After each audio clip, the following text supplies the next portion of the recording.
In Spanish, these are called castañuelas. The Spanish word castaño means chestnut, and so these are traditionally made out of chestnuts. We add on the diminutive suffix huela, which is an old diminutive suffix in Spanish, to indicate that these are literally small chestnuts. Well, why am I telling you this? Castañuelas are very important in Spain's most iconic art form. Well, perhaps the most iconic art form if we don't consider football an art form, which of course it is. Flamenco. And in flamenco, which comes from the south of Spain, Andalusia,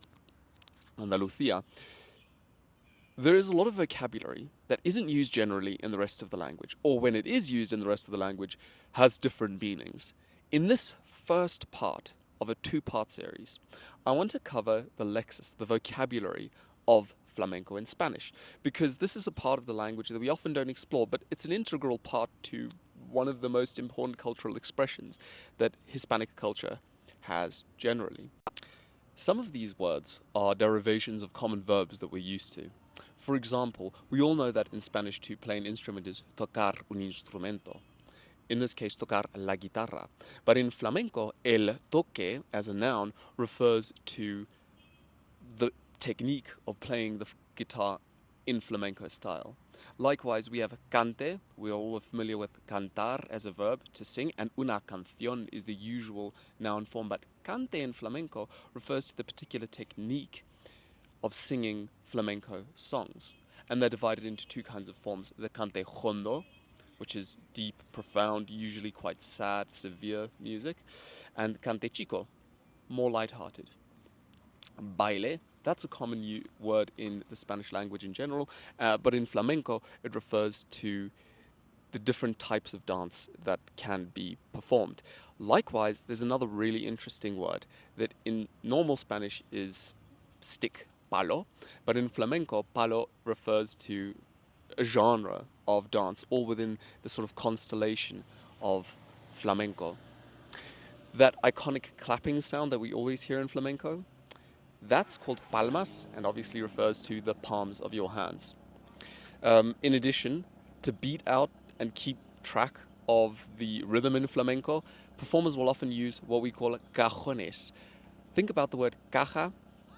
Unas cajas are boxes, but cajón uses the augmentative suffix on to indicate that we're talking about a particularly loud or perhaps even big box.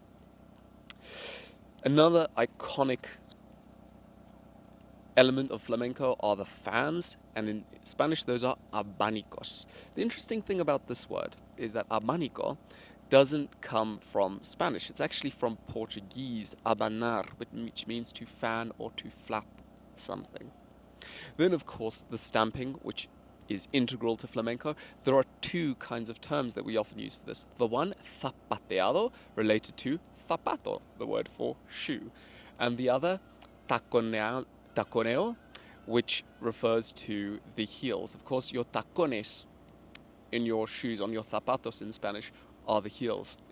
And then we have some words that refer specifically to the tone of flamenco. One of them, bulería, comes from the verb burlar, which we are familiar with in Spanish, means to mock something, to make fun of something, and it's a very playful, light-hearted kind of dance. There's also another term. This doesn't refer to a dance, but more a mood of expression during a kind of dance or kind of performance. Penita, that's related to pena. Pena means pain, but it can also mean sorrow in Spanish. So penita refers to a sort of deeply emotional, sorrowful mood that the performers are able to evoke. Likewise, there's also duende. Now, duende isn't something that refers to anything actively cultivated by the dancer per se, but a duende is a Spanish kind of almost house goblin. It comes from Spanish folklore and it's derived from the word dueño de casa, house owner, house spirit in a sense. In the folklore connotation, duende is sort of when one is captured by the spirit, something that cannot be sort of explained, something that cannot be quite described, but moves one deeply when one perceives a work of art. Finally, I'd like to introduce one last word that carries us on to the next episode in the series, and that is tablao. A tablao is a sort of venue that became very popular in 20th and late 19th century Spain as a place where flamenco was performed. It's related to tablado, something to do with tables, because these would almost be kind of cafes where visitors would come and watch flamenco dancers perform. Now, what's particularly interesting about that is the elimination of an intervocalic hard consonant. This is something we see a lot in Andalusian Spanish, but more on that in a following video. While you're waiting for that video, I have a question and a request. I am not overly familiar with the absolute technicalities of flamenco. I'm not an expert in flamenco itself. If I've made any errors there, please let me know. You will know if you watch this channel that I'm quite good with correcting myself and pinning comments that correct me, so I really would appreciate that a lot so that I'm not generating any confusion amongst the viewership. Muchas gracias por ver, and I will see you a la próxima. Adiós.